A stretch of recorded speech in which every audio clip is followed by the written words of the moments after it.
Okay. Get warm. How are you? Tired? I'm sorry. I feel your pain. I've been there. You want to do Alicia Keys? F sharp, minor.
Started very, very soon, so please, please take a seat if you're able, and we'll be right back. Oh yeah, sorry, I shouldn't move it around. No, I wanted to. That's good.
All right, we are going to get started.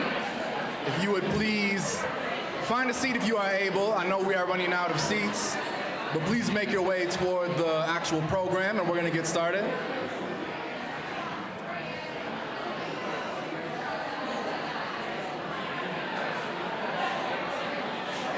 I'm used to being in classrooms where everyone is just immediately quiet as soon as I'm very, very loud. So I'll do the trick where I'll keep talking a little bit, and that will give a signal that we are about to get started. I'm going to ask people to please wrap up your conversations, as important as those conversations may be in a space like this. We are going to start the program. Good evening, good evening, good evening. Wow. It has been a long time since my loud voice has not made everyone be quiet. All right, if I could ask everyone to turn your attention to this evening's program, not to me necessarily, but just to the front, we are going to get started. Yeah.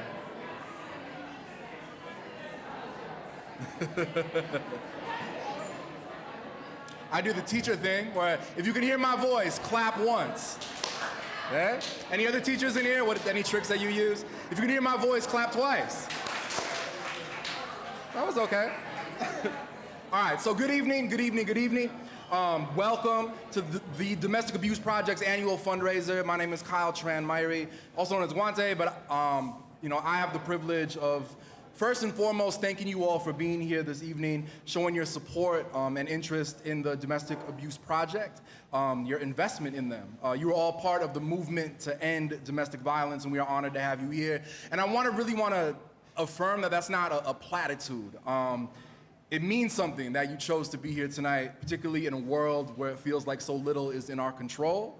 Being able to concretely support people who are doing life-changing, life-saving work, like that actually means something. So before we even get into the program tonight, I'm going to ask, I just want to take a moment and ask if you are a DAP team member, committee member, board member, ambassador, intern, or volunteer, please stand up. Please wave if you don't want to stand up. We want to acknowledge the people who make this work happen. Yeah.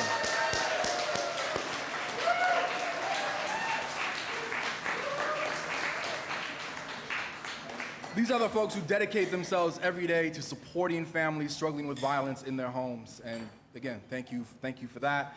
We have a powerful evening ahead of us. I know not everyone has seats. Please feel free to take care of yourselves.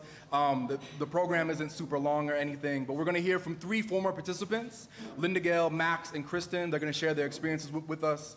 You'll hear their stories, their journey toward healing and ending the cycle of violence within their own lives. We also have an incredible musical performance we're going to hear. You've already been hearing Megan Starkey and the band tonight. Please show some love for the pre-music. Megan will be performing an original piece, or is going to be performing tonight. I'll be sharing something as well from my own work.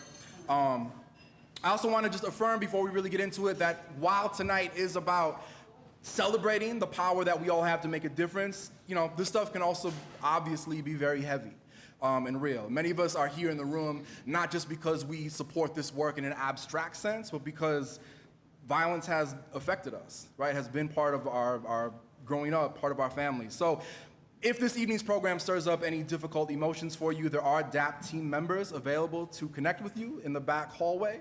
Someone's waving in that back hallway. You can always step outside and talk to them. Even if you just want to step outside on your own and get some air, at events like this, it's really important. Just, take care of yourself, take care of each other. So we're going to get into it. Aside from being your very humble narrator tonight, I actually partnered with DAP a couple of times over the past few years to do a workshop with their Transitional Age Youth Program. Transitional Age Youth Program on writing poetry about their experiences. When we did that, things were still locked down, and so we connected virtually. I wasn't able to actually see the space. Lucky for us, that's about to change. WCCO's Emmy award-winning journalist, Shayla Reaves, checked out the office at the Domestic Abuse Project. Let's take a look. Right now, we're just outside the headquarters for the Domestic Abuse Project in Northeast Minneapolis. Every day, people come here looking for support breaking the cycle. And every day, people walk inside these doors saying, hey, we're here to support you. The Domestic Abuse Project provides support services for the whole family, including the youngest members, the children. Let's go ahead and meet some of the folks who are working to provide those services. Hi, how are you doing? Good. Tell me your name. My name's Kira, and I'm one of the youth and early childhood therapists here. Talk about what happens inside this room. Yeah, so what's really fun is that one of our main modalities is child-centered play therapy, and so we do a lot of playing, and that really allows them to reenact and work through a lot of the thoughts, feelings, and sensations that are stuck in their body from the trauma they've experienced. So we have a pretend kitchen, dollhouse, police car, fire trucks, and this really helps them create a coherent message of, coherent narrative of everything they've experienced. An important resource and tool for kids, Yes, especially yeah. when they've gone through a difficult experience. Thank you so much. Yeah, thank you. And of course, we want to keep going down here. There's more important work that's happening inside the walls of the Domestic Abuse Project. We know group services are happening inside this room. Tell me your name. My name's Nashi Dennis. I'm the victim survivor supervisor here. And you want to make sure people feel comfortable when they walk in. You've got the snacks laid out. Tell me about the group services. Yeah, so our group services are a 16-week long program. It's 2 hours once a week. And so people come in, we do psychoeducation, curriculum around what domestic violence is and the impact it has on people who have experienced it. And then the second half is about processing time. It gives people an opportunity to talk through what they learned and what their experiences have been. Wonderful, important work happening inside of this room. And of course, these are not the only resources people need when they come to the Domestic Abuse Project. We want to take you inside this room. Tell me your name. Hi, my name's Landon. Landon, tell me what your work is. I work in our advocacy department, so I do a lot of the order for protections, harassment orders, as well as our main goal is just help people navigate the legal system. And tell me your work as well. So my name is Ann Rita Tonasola-Welks. I am the program supervisor for case management and legal office. All right, and tell me how you want people to feel when they sit in the seat here in your room. When they come here, we want them to feel like they've known us forever. We want them to feel balanced and at peace, not rushed at all to speak on things that are traumatizing, and that they understand we're there to walk with them in this journey. We've got one more person here that we want you to meet. Hi, Patty. How are you doing? I'm doing well. How are you? Yes, I'm well. Tell me about your work. Yeah, so I'm the Intervention and Prevention Program Supervisor, and we offer a 24-week group therapy program that is trauma-informed and has a couple different therapy modalities built into it.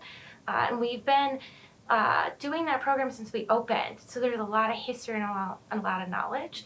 We also offer individual therapy, and I'm really excited that we offer EMDR, which is specific trauma-based therapy for folks who want to come in and learn more and heal. All right. Thank you so much, Patty, for spending a little time with us. These are just a few of the faces working every day to provide the support people need when they walk through the doors at DAP. Of course, this is important work that's happening every day, and the goal is to help people provide that care and make sure they feel seen, heard, and supported along their journey.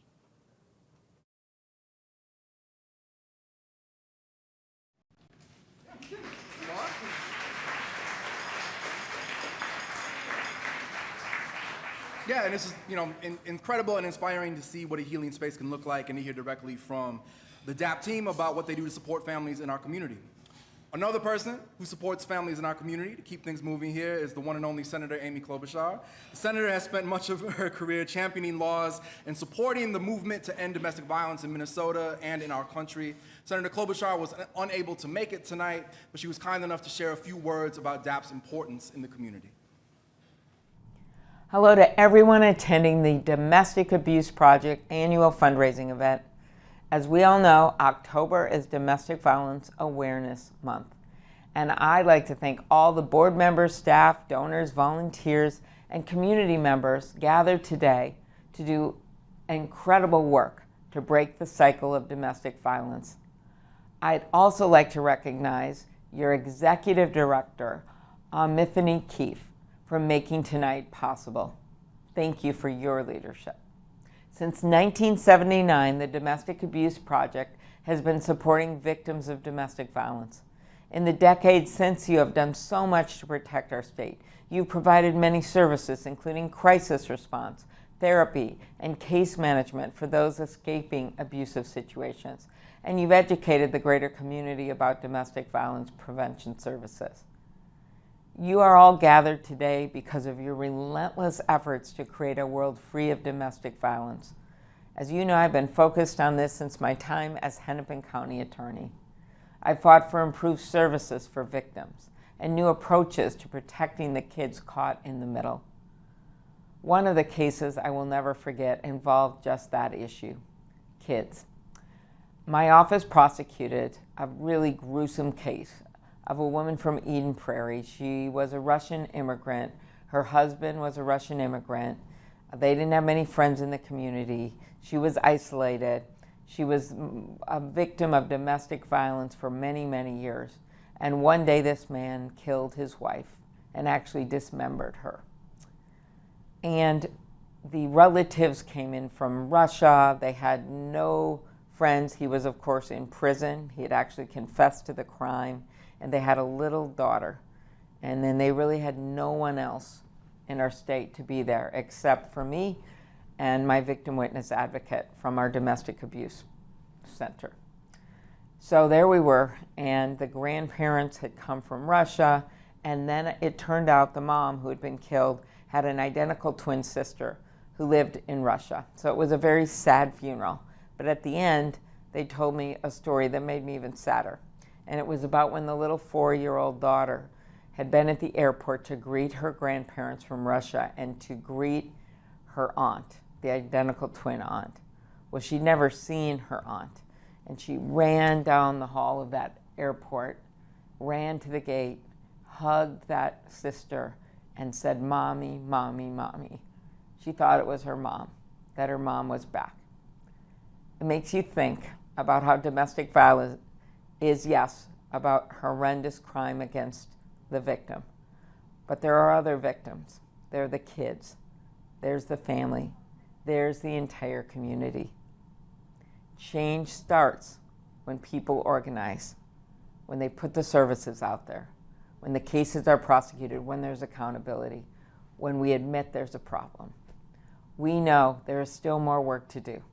It's important that we recognize the real progress we've made first. Last year, we reauthorized the Violence Against Women Act, which included critical provisions to strengthen and improve VOWER programs.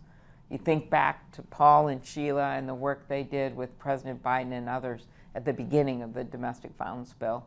And we continue on and carry that torch every day, keeping what's great about it, but then also improving it. One of the improvements that we made this last year was including my bipartisan bill, the Abby Hunold Act, inspired by and named in honor of a brave sexual assault survivor from our state. Those first moments when a survivor chooses to confide her story with law enforcement are so crucial. We must make sure that officers have the training to ask trauma-informed questions that get the right information to help the investigation. And they also must understand how to do so without inadvertently causing more harm. Unfortunately, that's not what happened when Abby Hunold reported her rape. Ultimately, Abby did see that there would be accountability against her attacker. It happened. But she wanted to make things better for the next person who took the brave step of reporting an assault. She came to us, actually to Senator Franken, who carried the first version of this bill, and I took it from there and got Tom Emmer to do it in the House, and then also Senator John Cornyn, Republican from Texas, in the Senate. And none of it would have happened if Abby hadn't taken her ideas to Washington to craft legislation to help law enforcement officers across the country put best practices in place for handling sexual assault cases. I want to thank Congressman Emmer for leading the bill in the House, and of course Senator Cornyn for co-leading the bill with me. The victims and survivors of these crimes show incredible courage when they come forward to find justice, and we must do everything we can to ensure the system is set up to treat them with the utmost respect. In the next few years, we're going to see police departments across the country get the training to conduct interviews with the same respect throughout the process, that a sexual assault nurse examiner would know about. Our grant program will also help educate law enforcement on how to best respond and investigate sexual assault cases. In June of last year, we took another critical step forward to protect victims of abuse by passing the bipartisan Safer Communities Act. I had the pleasure of announcing the passage of this landmark legislation alongside your very own executive director, as well as former Hennepin County Attorney Mike Freeman, who, as you know, began the Domestic Abuse Service Center when he was county attorney, before I was county attorney, and then I continued it on, and then he did as well after. The law also includes provisions based on my bill to close the boyfriend loophole, which will keep guns out of the hands of abusive dating partners convicted of domestic violence. Recently, I led a bipartisan amicus brief to the Supreme Court, making clear that the court must uphold the constitutionality of protections for victims of domestic violence when it comes to guns. When I was a prosecutor, I saw just how dangerous a gun could be in the hands of an abusive partner, and how the cycle of domestic violence could lead to generational harm. Every year, more than 600 American women are shot to death by intimate partners. That's one woman shot to death by an intimate partner every 14 hours. And according to the Department of Justice, nearly half of women killed by intimate partners involve a dating partner. By updating federal law to prevent dating partners convicted of domestic violence from buying or owning a gun, we put in place a common sense, evidence-based measures to protect victims and survivors. Studies have found that states that have closed that boyfriend loophole, which is kind of oddly named, have seen a 13% reduction in intimate partner homicides involving guns. So we finally got this done nationally. I know they're going to sue over it. I know that it'll go up to court, but I'm convinced we're going to prevail. The court has left open the ability to pass gun safety laws. While there is more work ahead, this is a critical step forward, and one that would not be possible without your dedication. So thank you for everything you do to provide safety and stability to victims, and to raise awareness of how together we can end the cycle of domestic violence. I'm committed to being your partner in Washington. Keep up the great work and enjoy the rest of the event. You deserve it.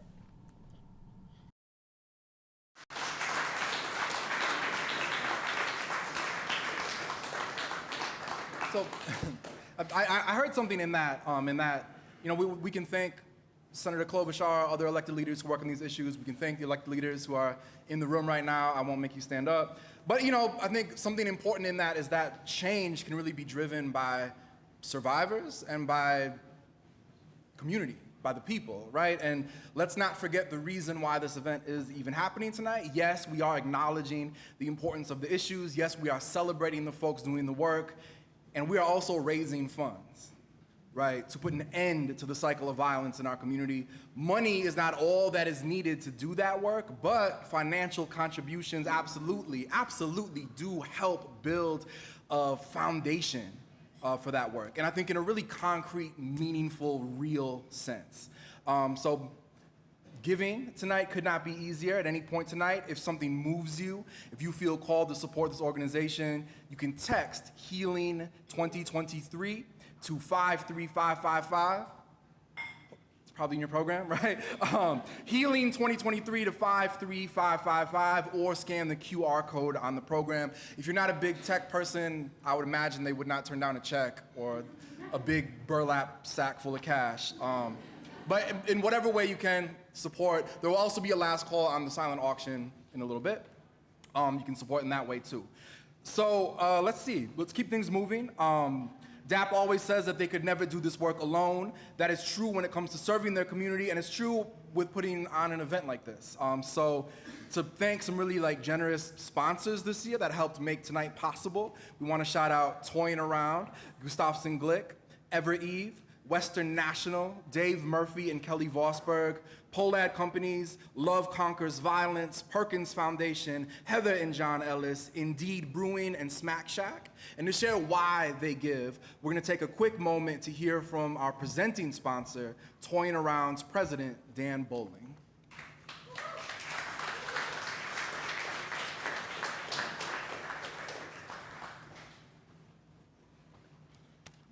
Well, good evening. And thank you for attending such a wonderful event. You know, as the senator clearly explained, there's evils happening all around us, right? So it's so important that we come together and that we do everything that we can with all of our resources and time.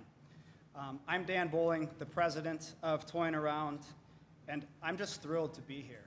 I feel blessed. I'm humbled to be a part of trying to make an impact by partnering with such a great organization like the Domestic Abuse Project. Our business is rooted and founded in the idea that it's our responsibility to help other people, right? So we try to solve as many problems as we can and help people thrive. We have one mantra. If you look at our marketing or our website or know anything about us, we always say it over and over. We exist to create a better story. In our business, that starts first and foremost with our team members and our employees, because we believe wholeheartedly if we can support them, then we're indirectly helping them support their family. And we believe that nothing's more vital to creating a better story than the family unit, right? It's the foundation of a great society and a thriving community. So this alignment with DAP is one of the many, many reasons that we are a partner, because they do such a fabulous job of investing in that family unit, thus stopping what is quite often generational violence, right? So they put an end to it. And the impact of that then lasts generations. So we just love the work that they do. You know, one stat that they shared with me was the fact that 95%, which, if you're not into stats, that's almost everybody, that goes through the program, right, comes out and says, I feel an overwhelmingly larger sense, a stronger sense of resiliency. I think you'd all agree, as we look around the world and all that's happening, we could all use more resiliency. So that was one of the many, many things that we are so proud of. So I'm here on behalf of an entire company who all unanimously voted that the Domestic Abuse Project be our company's philanthropic partner for this year. So, of course, we donated as much as we could. But then, after my team learned of the great impact that this organization made, they came back and said, hey, can we do more? I said, sure, what do we want to do? They said, well, we want to pack as many hygiene kits as possible for the women that come in. So we spent a day doing that. And then they came back and they said, hey, we sell a lot of toys. Can we take some of those toys and donate them to the families that need? So we did that because everybody in my company saw the great, great impact that you're all making. So we're just blessed and humbled to be a part of this. And quite honestly, you know, we're here, it's a fundraising event, so I'm going to call an audible. As long as my CFO back there approves, what we want to do here is incremental to the funding that we've already given, is offer up an extra $10,000 to try to end.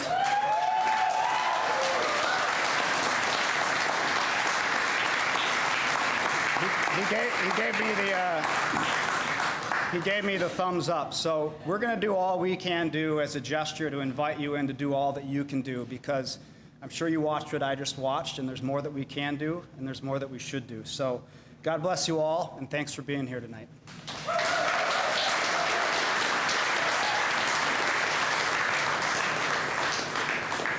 All right, thank you, Dan, and the whole Toying Around team. I do have a real-time update on where we're at.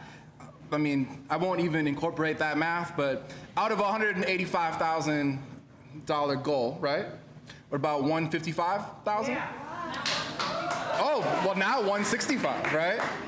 And so we are very, very close. That's in the, what, 89, 90 range? I don't know why I'm like, yeah. So it's very, very close. We're gonna keep it moving. There will be, you know, more calls to action, I would imagine.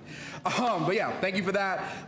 Again, Toying Around, your gift has made a tremendous impact in allowing the Domestic Abuse Project to better serve families struggling with violence in their homes.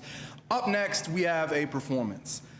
This is something very special. You may have heard Megan Starkey and her band, who were playing the cocktail hour music. Can we once again show some love? Like, yeah. really good.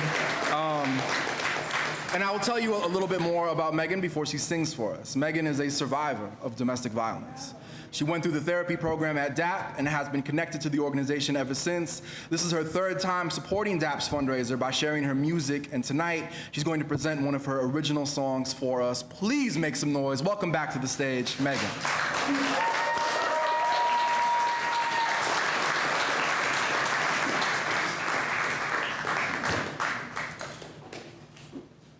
Well, I wasn't going to say anything because I'm here to play music and not speak, but I asked Sloan if I could, so I'm going to. I am a survivor of domestic violence, and I first and foremost want to thank DAP and everybody who works with and for DAP, who volunteers your time, your money, your emotional capacity to DAP, because my life on this planet as Megan Starkey, the trajectory of my life has changed forever. And the cycle of violence in my home was interrupted really early. And I didn't have to get killed. And my two sons, who are now 2 and 6, you know, their lives have changed. And the women who will meet and know them, and everyone who will know them, all of their lives have changed. So DAP's impact on my life and on all those lives is nothing short of miraculous. And with that, I will tell you that this next song I wrote in 2015 as a dialogue between 2 people, someone who uses abuse and someone who's experiencing that abuse. And I wrote that before I knew that I was even a part of that cycle. So this song is called Black and Blue.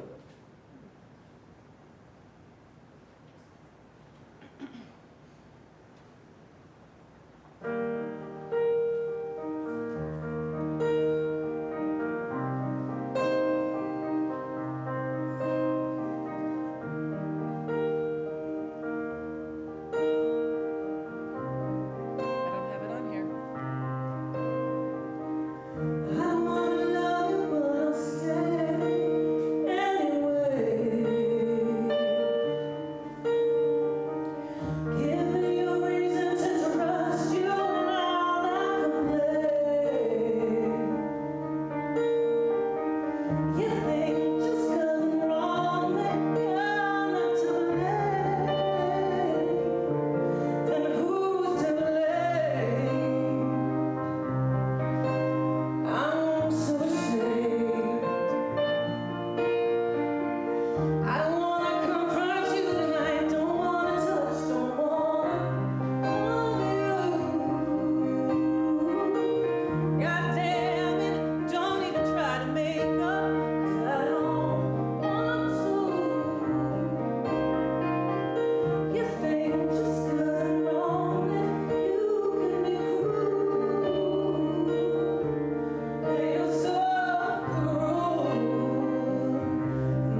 One more time, please.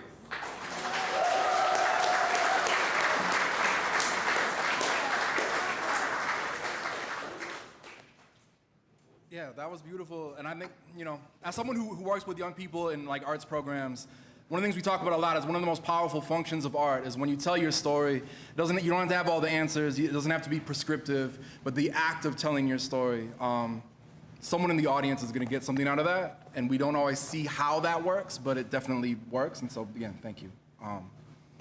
Performance also, I think, is a great reminder of, once again, why we're here. Your contributions tonight go towards providing healing and connection through DAP's therapy program for victims and survivors of domestic violence. A contribution of $1,000 would help support a participant, child witness, victim survivor, or person that uses violence go through a therapy program at DAP. That's, again, life-changing work, life-saving work. So let's help DAP reach their fundraising goal tonight in order to bring these healing services to those in need of support. Again, it's very easy to contribute. You can text HEALING 2023, one word, HEALING 2023, to 53555. And yeah, while you all are making your donations on your phones or thinking about it, I'm going to tell you a little bit more about DAP. In 1979, the Domestic Abuse Project was created as an organization that was committed to serving victim survivors as well as individuals who use violence. Shortly thereafter, DAP began offering services to children. Their hallmark in the community and the kind of ecosystem of organizations doing this type of work is recognizing that everyone in the family is impacted by domestic violence. And we've heard examples of that already tonight. Working with individuals who use violence is a way to break the cycle of violence in families. Mike Augustyniak from WCCO had the opportunity to sit down with several team members and one of DAP's board members to talk about services, what makes DAP unique, and the impact of domestic violence on the community, followed by stories from Max, Christine, and Linda Gale, former group participants at DAP. Let's check it out. One of the things that I'm most in awe of about DAP is how it's not just a program that treats the problem and then is like, okay, all done, I'm out of here. It treats the person, and there's a continuation of support that goes beyond just the first meeting or the second meeting. Can you talk a little bit about that and why it's so important? Yeah, I think being able to help someone when they're coming in and maybe they're needing more immediate help around safety, maybe access with legal services or different resources, but it's also just as important to have a space to heal and to process what you've been through. And so being able to have a therapy program for survivors to come and get that support, connect with other people, is super vital to being able to heal. There isn't a timeline to know that once I get this, I'll feel better. It can take months, it can take years, but having that space to come in and actually talk about what are you feeling, what was that like? How has that impacted you? How you feel about yourself, how you feel about other people, the world around you is so key to someone being able to move forward and find healing in their life. I mean, I have to imagine that this process is life-changing and that you've seen a lot of lives changed in really kind of touching ways. Are there any stories that stand out to you? I get to see like someone's growth and I get to be a witness to that, and that's just something that feels really special to me. In like a group space, see people connect, to know that they're not alone, where it's people from all different walks of life to come and to all of a sudden know I'm not alone. Maybe I can rationally know that this happens in the world, but I feel so alone in my experience. I have people that understand. I don't have to over-explain. I don't have to hide things. I get just to be myself. And also I get to see someone maybe that's farther in their journey and see where I get to hope to be. And I think it fills me with hope, seeing that connection being made, seeing the community that people built, as well as seeing them see almost like a future version of themselves and where they can get to as they heal and take care of themselves and what they need. So Kyle, after doing this for a decade plus, are there things that you've learned over the years that you think it would be useful for us to know? One thing that I think stands out in particular is just the longer I do this work for, the more I recognize just how much humanness is involved in it. Like when I first started learning about domestic violence, when I was kind of like outside of it before I really started working in the movement and working with folks, I always thought of it as just people who use violence as these just really scary, almost inhuman, evil people. And the more you do the work, you realize that that's not really what it feels like. And for that matter, that's not usually how survivors feel about their partners too. Given their life experiences, given what they've been through, given what they've learned about relationships, what they've learned from the media, given family trauma themselves they've suffered, not only does what they do start to make sense in terms of why they use abusive behaviors, but you start to almost think, like, how could they do anything else? And so you enter this weird territory where I think doing this work really involves kind of holding the duality of recognizing at the same time that these people who use abusive behaviors, it is at the same time totally understandable and also totally unacceptable because they're doing a lot of harm to themselves, their families, and their communities. And I think the more I do this work, I think as a therapist, as a provider, that's the real trick of it, is learning how to kind of hold these dual truths and how do we reconcile that and create change. Heather, you're here with DAP. What made you make that choice? So I'm a victim survivor, grew up in it personally in the family I was raised in, and found myself in a pattern and ended up in an abusive marriage. I am now past that marriage and have quote unquote moved on. But as you move on, there are cycles and patterns of your own emotions, and it's been a journey, but I found myself sort of frustrated one night, and I decided I wanted to take that and channel it into helping an organization. Some people listening to this might think, well, I've had no experience with domestic violence or domestic abuse, so this doesn't impact me. What do you say to that? That's actually a very interesting question, because that was me. I went through much of my professional career hiding it because I was afraid that it would make me look less credible to my employer, my clients. And so back to the shame and destigmatizing that, there's a lot of work that we have to do to get there in terms of the systems change and really getting into education, not just of people who are in the cycle themselves, but of the world around us. And that takes time, investment, and money. And I think that's what we've really been challenged with, and why we're here in our fundraising cycle, is to get the investment of partners, hopefully on a regular basis, really understanding our mission and what we're after and bought into it for the long haul, because this is not going to be solved in the next year or 2 years. I need you to do something very un-Minnesotan for me, and that's toot your own horn a little bit. Why is DAP so unique, do you think? I think because of our mission. So it's building communities free from violence by investing and providing holistic healing to every member of the family. And since our inception, which was about 43 years ago, we said we'll work with survivors, but we also want to work with folks that use violence. And that's still rare today in our state and nationally. I think by providing services to everyone in the family, it shifts the way that we work so that our team can remain really grounded in focusing on victim safety, which is absolutely important, but also humanize harm doers and recognize that they have the capacity for change and transformation. And we get to keep each other in check around how we do that, which makes for more effective services.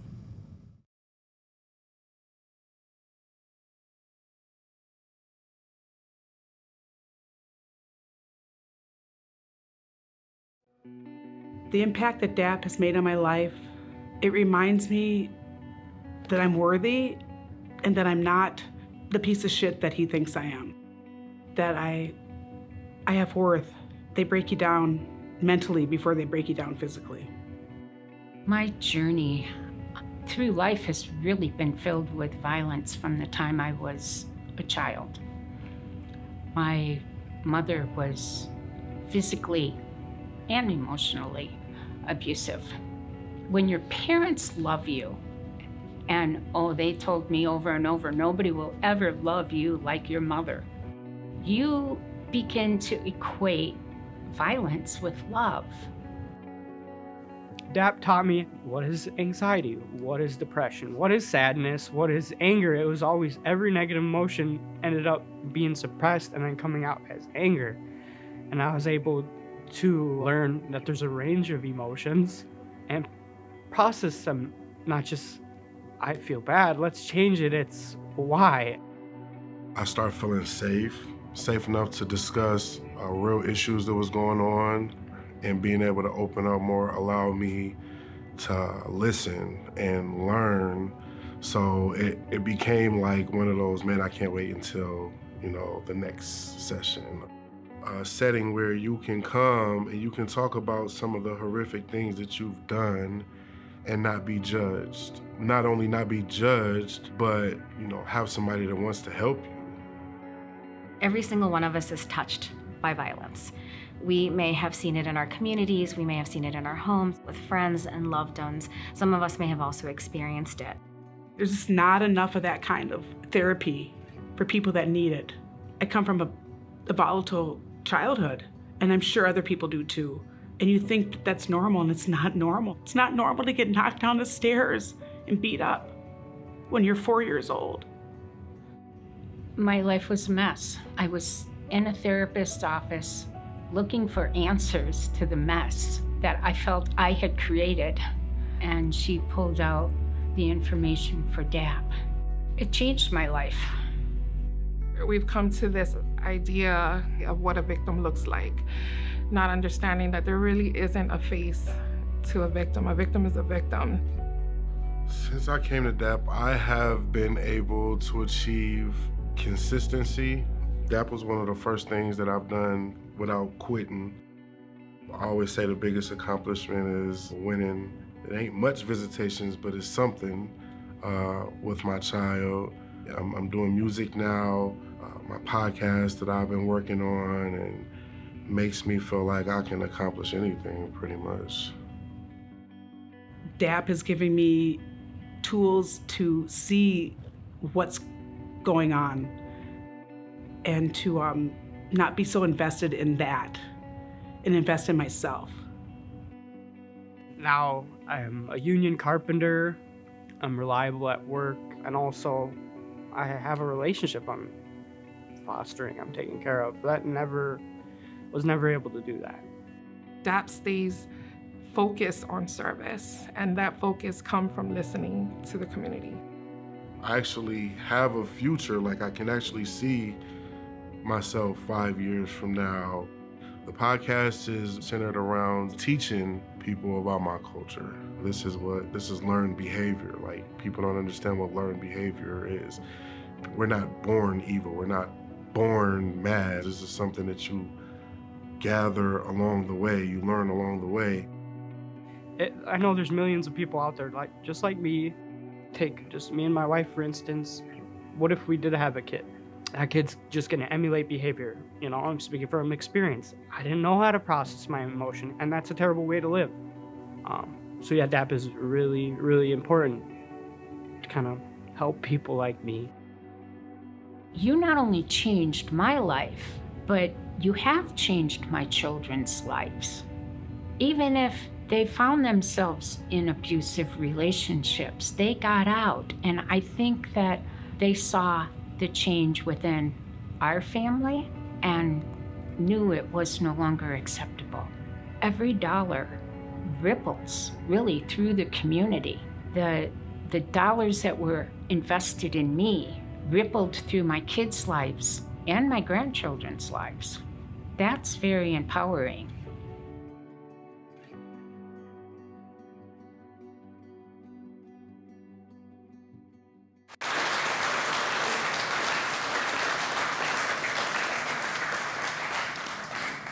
So one of the voices we heard from in that video was Linda Gale Roy, and we're very lucky because Linda Gale is actually here and is going to talk a little bit more about her experience and why services for survivors are so valuable.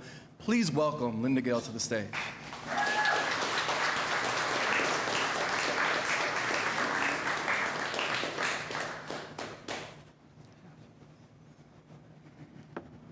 Thank you. In 1988, I had 12 years invested into my second marriage. Both my husbands were drinkers, and both controlled me with violence, like their fathers had controlled their mothers. My parents had passed, and I had no family to help me. I was too embarrassed to reach out to my friends. They didn't understand why I kept going back to my husband. Heck, I didn't understand either. I'd been to shelters before, and they provided me temporary safety, but they weren't set up to deal with the psychological issues that kept me isolated and trapped within the dynamics of an abusive relationship.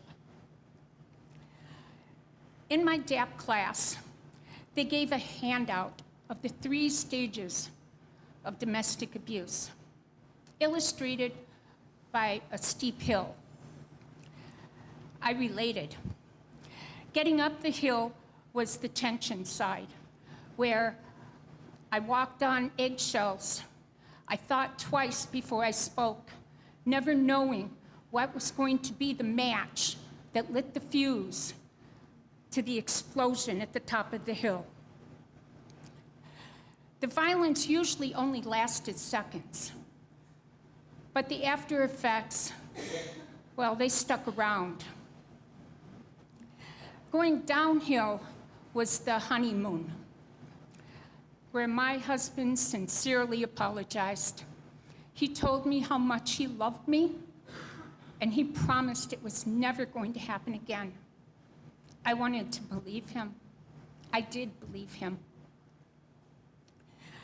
This was the stage that kept me locked into my relationship. This was where I could see how good my marriage was really capable of being. Unfortunately, after a while, we climbed back up that tension side of the hill, and it was a roller coaster, up and down. My DAP homework assignment was to be alert to what was happening as we started crawling up that tension hill. And when I saw it, I could no longer pretend that I didn't know what was up there waiting for me. Funny thing, once you know something, you can never go back to not knowing it again. And I knew if I wanted my life to change, it was up to me to make some changes. Fortunately, my husband was willing to change. Not all are. DAP empowered me by placing me in the driver's seat. And in doing so, they changed my 4 daughters' lives and my 8 grandchildren's lives.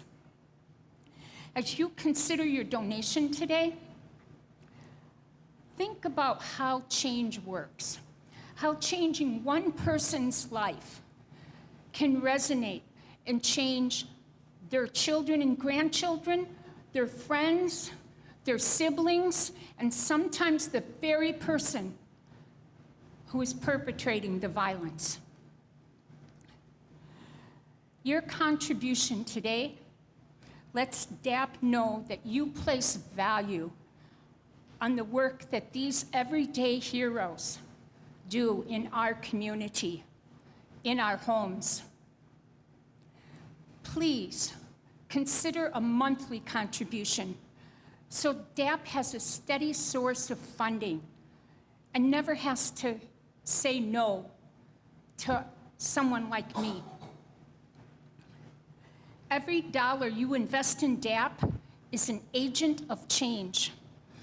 And like a drop of water in a pond, it ripples and reverberates throughout our community. Thank you.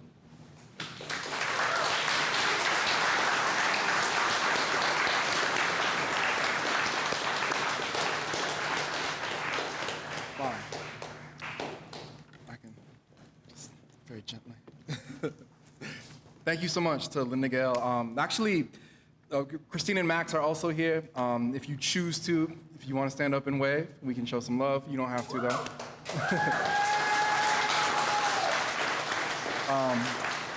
Thank you. Yeah, it takes courage to walk through DAP's doors, commit to talking about your experiences with DV, but it's something else altogether to share your experiences with us in front of a bunch of people here tonight. So yeah, one more time, thank you so much. We are approaching the end of the program. Are y'all still feeling okay? You need to stretch, if you need to unclench your jaw or rotate your head. Our next speaker is actually DAP's executive director, Augustyniak. Yeah, you can show some love already. Augustyniak has been at DAP for 6 years, has been the executive director for the last 2. She has 18 years of experience doing trauma work with a lot of different communities, but all of whom struggled with domestic violence as an intersection in their lives. She's been a fierce advocate and steadfast leader of DAP, a very inspiring person. Please welcome to the stage, Augustyniak.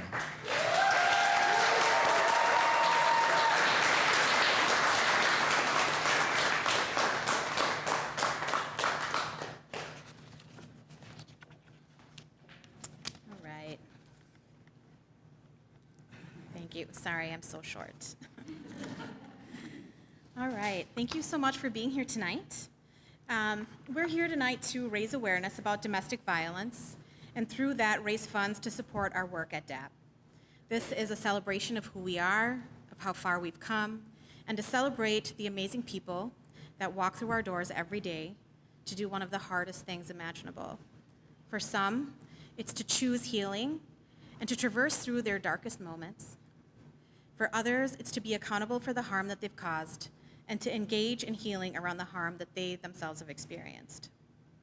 Tonight is also an opportunity for us to share the importance of this work, the reality of the issue, and the presence of its impact in our community today. And while we're here to celebrate, there's also folks that are present that are grieving, actively grieving the loss of their loved ones, grieving the loss of their partners that they let go, grieving the loss of time while they were experiencing domestic violence. I really struggled to write this speech today because Sarah Carta, a 35-year-old nurse who was working in corrections, was shot and killed by her partner this last Friday. Her death was reported as a senseless act of domestic violence. Authors said that the police were responding to yet another call for a domestic disturbance. And it made me think about the different ways that we are conditioned to respond and to think about what domestic violence looks like in our community.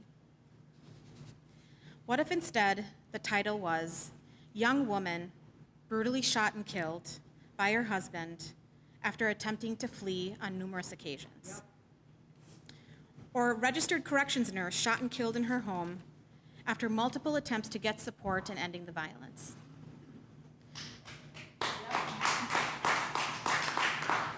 Or husband shoots and kills wife due to inability to communicate in a nonviolent manner. Or another young woman is murdered by her partner, as domestic violence-related homicides often surpass the number of deaths due to mass shootings every year. How differently would we respond? Domestic violence is a silent killer. Survivors are often encouraged to remain silent by their partners, families, religious communities, friend groups, systems who they reach out to for support, and by society at large because we are still battling the idea that domestic violence is a private matter, that it is easy to leave, and that everyone knows how to navigate conflict in a healthy way. However, we know that this is just not the case. 89% of women who are killed by someone that they know. And a recent stat that I learned is 70% of mass shootings are conducted by individuals who have a history of domestic violence. I'm going to say that again. 70% of mass shootings are conducted by individuals who have engaged in domestic violence. Finding solutions and ways to navigate this type of change and create adequate responses to domestic violence is vital not only for the safety of individual families, but for the safety of the community at large. And survivors are all around us. Their stories could be our stories. Sarah's story is someone's story. And there are multiple Sarahs in this room. The ripple effect of helping individuals learn how to be nonviolent in their intimate and personal relationships can have an impact on how we show up at work, how we navigate common workplace struggles, how we drive, how we react to our favorite sport team losing, how we readjust after serving a term overseas in the military, and whether we show up to a building and shoot everyone inside of it because of their sexuality, their race, their religion, their profession. The challenge that we have as a community is to think about ways that we can respond differently and understand that this truly is a community issue and contribute to accountability, change, and healing. For our part at the Domestic Abuse Project, our team has served over 2,000 people over the last year by providing crisis counseling, advocacy services, case management, and therapy. We have impacted people's lives and helped them rebuild their sense of self in ways that Max, Kristen, Linda Gale, and Anthony, and Megan have shared today. We also engaged in systems work by partnering with Global Rights for Women and a DV work group that included advocates, attorneys, police officers, probation officers, many of whom are here today, to assess the Minneapolis Police Department's response to domestic violence and identify gaps in solutions to victim safety. We listened to stories from our survivors about what they needed if systems are not an option, and began incorporating restorative justice components into our way of life at DAP, so that we can take the first steps to building the capacity to engage in restorative justice work within the domestic violence community.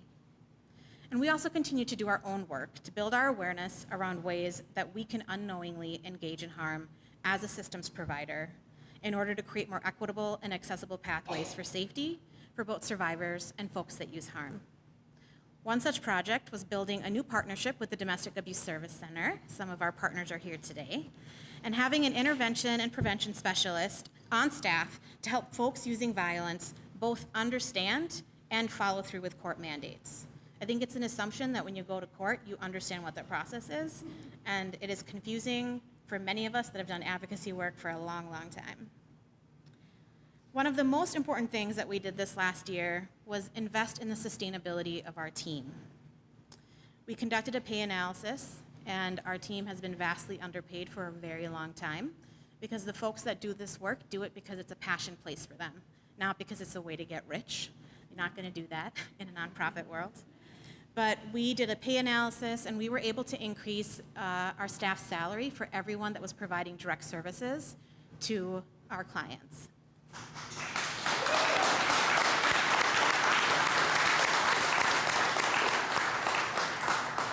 Prior to this, our team was really stretched. We had really long wait lists. Our victim survivor program was about 100 people long, and we were really understaffed. After we changed our pay rates, we were able to fill open positions, we were able to retain some of our team members, and we were able to get rid of those wait lists. So I'm happy to say that right now, thank you to Noreen and to all of our team members that have been doing so much work. We have openings in our victim survivor program and our youth program.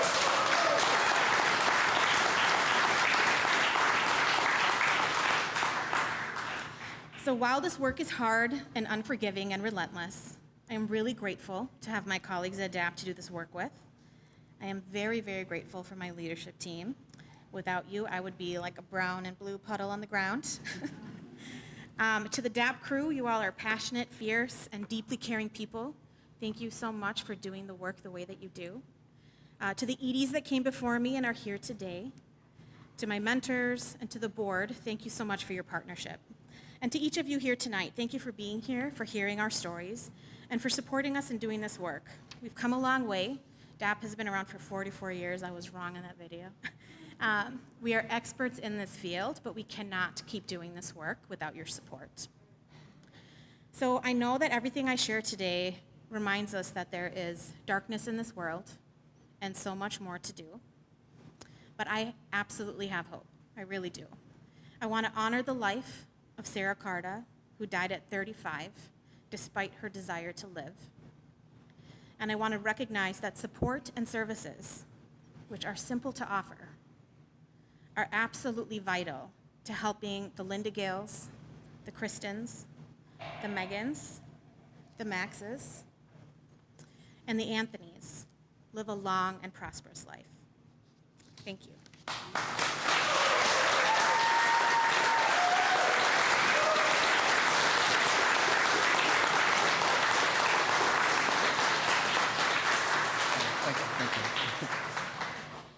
Yeah, and thank you.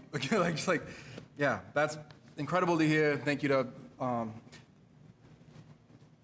excuse me. Thank you to Augustyniak and the entire DAP team. Don't let people tell you that if you have a stutter, you can't be a professional public speaker, like something that we deal with. But yeah, so thank you to the whole team.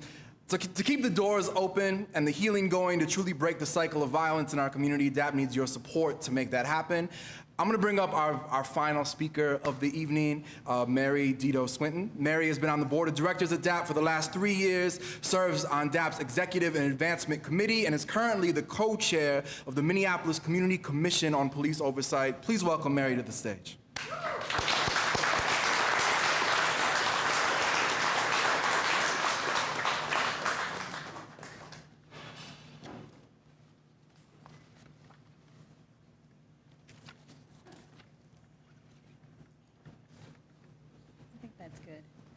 Good evening.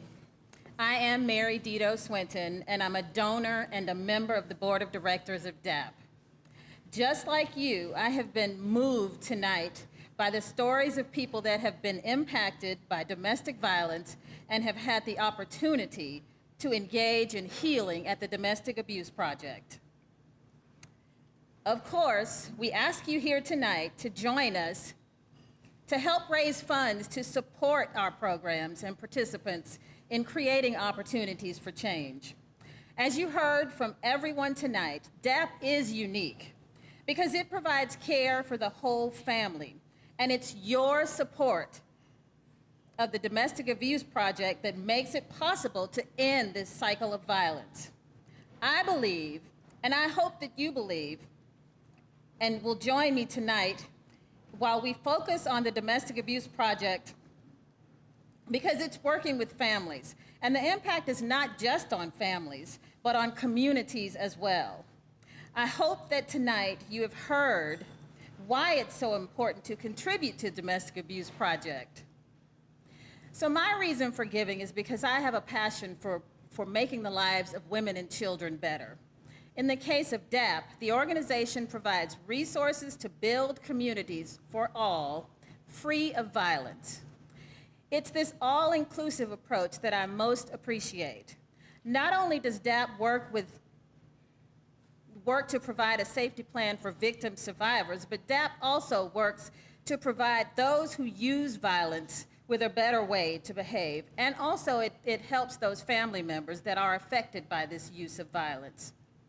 How can you expect to eradicate violence without intervening and preventing the actions of those who choose violence?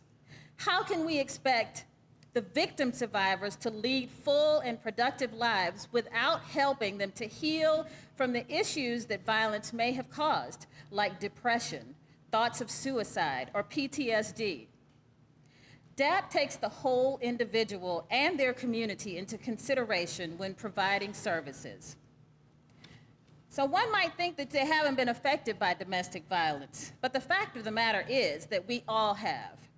If there is one person in our workplace, place of worship, school, or neighborhood who is dealing with violence, and the statistics indicate that there is, we are all affected. Domestic violence knows no race, economic status, gender, or sexual orientation. It's everyone's problem to help solve. So I guess my why boils down to this. I feel like I am my brother's keeper. So now today, I challenge each and every one of you to take a moment and think about what you can truly offer to make a change in the lives of your coworkers, your fellow spiritual community, your children's teachers and classmates, your neighbors, etc. Think about what you could give to save lives and healing families suffering from abuse. What would feel like an impactful gift if it was your family that needed the support of DAP? Families no different than yours or mine. So if you're able to give tonight to help heal families and help create safety for us all, we need you to join us in supporting this work. Your generous donations provide accessible, trauma-informed care for individuals who have experienced domestic violence. As Kyle has shared, we made it easy as possible tonight for you to support program participants like those we've heard from this evening. You just have to text HEALING 2023 to 53555 or scan the QR code. If you look at your program, it's on the back of the front cover. There's a little QR code. You just take a picture of it and it'll take you to the site where you can donate online. You can also go to our website, mndap.org, to make a donation, or you can go to our Give Butter event page.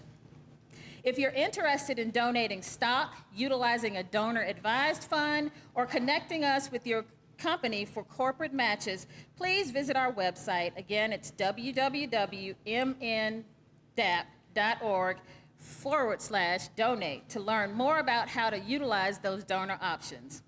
Again, on behalf of the families that we serve, thank you for taking the time out of your busy lives to be here. You represent the best of what our community has to offer. Thank you.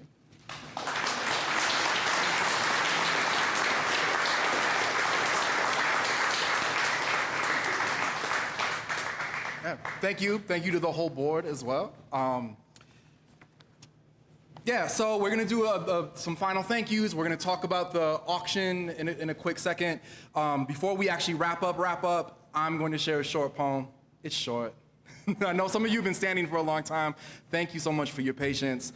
Just an incredible evening to hear all these stories. And so, to frame this very short poem very briefly, a lot of the work that I do is with young men, facilitating conversations about masculinity. Obviously, domestic abuse impacts people of all gender identities and all different kinds of relationships and like family units. But we also know that any real culture shifting that we can do together in this field has to reckon with the disproportionate representation of men as perpetrators of violence.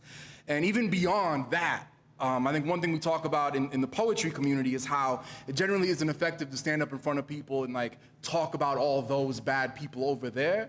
We have to turn the lens on ourselves. And so I'm called to work with men and to continue working on myself because that journey never ends. So the poem I'm gonna share is very much about masculinity. It's used in that work that I do, but I also wanna be transparent that it isn't a poem about domestic abuse or gender-based violence. I actually finished writing it maybe a week before they got in touch with me about hosting this event. And I do have other poems that are more explicitly about violence and violence prevention, but I wanted to share something different tonight. This is a poem about the stories we tell about survival. And of course, in a space like this, that word, survival, survivor, it means something really specific. And it's not what I wrote the poem about. I wrote the poem about survival in kind of a big, broad sense, about who survives global catastrophes and large-scale crises and the kind of apocalyptic times we find ourselves living in. Because movies and TV shows tell us it's the strongest, right? It's the most selfish. It's often the most violent. And history doesn't support that. But I do think that there's a connection between the two different ways we think about that word, survival. With both, there's a dominant narrative, not just about strength, but about individual strength, individual willpower, individual resilience. And of course, those things have their places, but everything we've heard tonight reminds us that community matters. Not just that it matters, that community is central. And whether we're talking about healing from interpersonal trauma or making it through a pandemic or dealing with the historical moment that we're living in right now that can absolutely feel like the end of the world, survival is about community, about access to support and services, about how we care for each other, how we show up for each other. And so that's another ask to donate to this organization, and it's a setup for this poem, which is called When It Really Is Just the Wind and Not a Furious Vexation. So,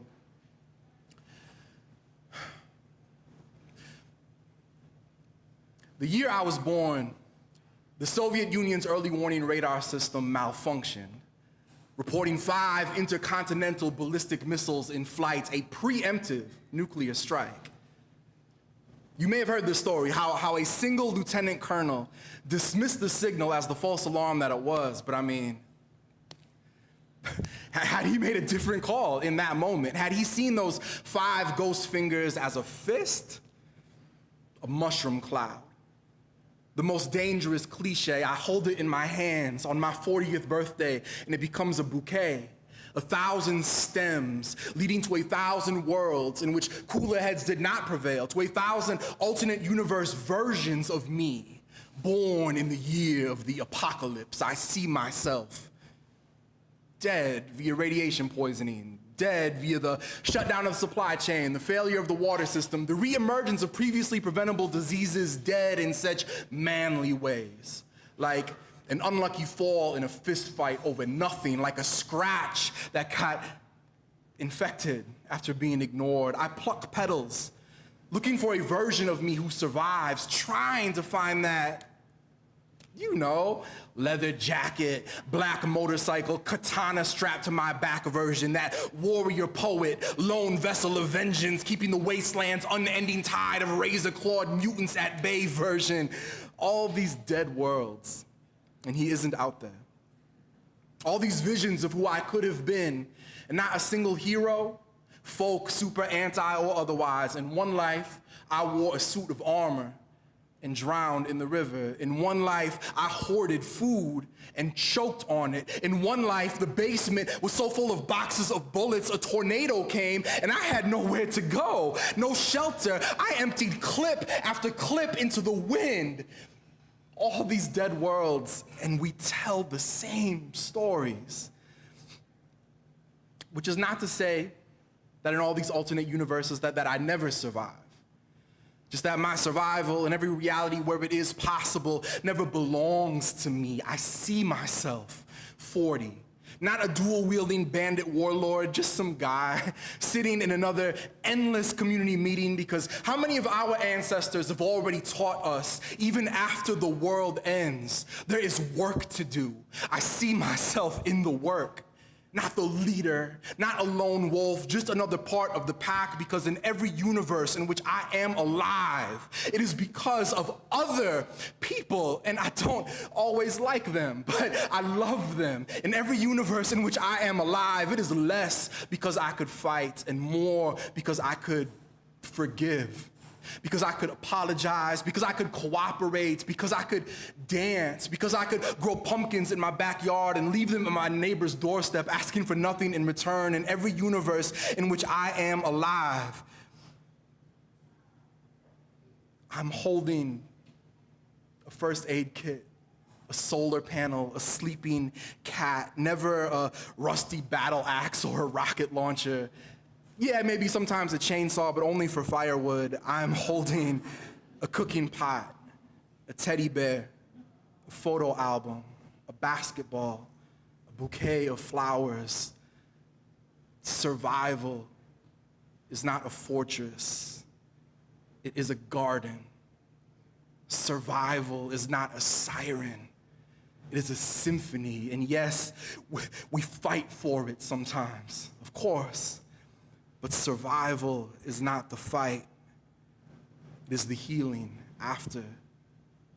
Clean water, new air, the soft hum of someone you trust just sitting with you. The feeling of falling asleep in a safe place.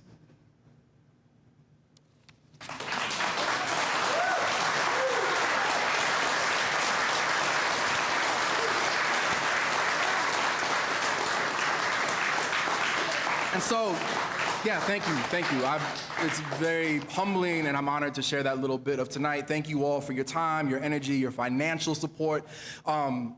We do have an announcement about the silent auction. I mean, if you want to say it, I can just say it too. I think because there were some signal issues with people's phones, what I heard is they're going to keep the auction open longer. So this is not last call. When we are done, you can keep getting some drinks, some snacks, but come look at the auction stuff, bid on it. That's a really fun way to actually support this work, to make donations. So this is not your last call, but it is maybe your last call because the event's going to be over. But take a look at the stuff tonight. And again, as always, you can text HEALING 2023 to 53555 to make your donation. You can scan the QR code, as we've been saying. DAP is relying on all of us to help support change in our community, and it's with your support that families can heal and create a different outcome for current and future generations, as we've heard so many times tonight, the ripple effects of even a small donation, even as Linda Gill said, a monthly donation. Every small organization I've ever worked for has loved monthly donations, even if in monetary value they're smaller than one big donation, because it brings people into the circle, into the supporters, into the community, and that's really, really important. So again, thank you all for being here. Thank you to the entire DAP team. Please feel free to stay, hang out, eat, talk to each other, celebrate a wonderful event with the DAP community. One more time, can we make some noise for everyone we heard from tonight and for the team?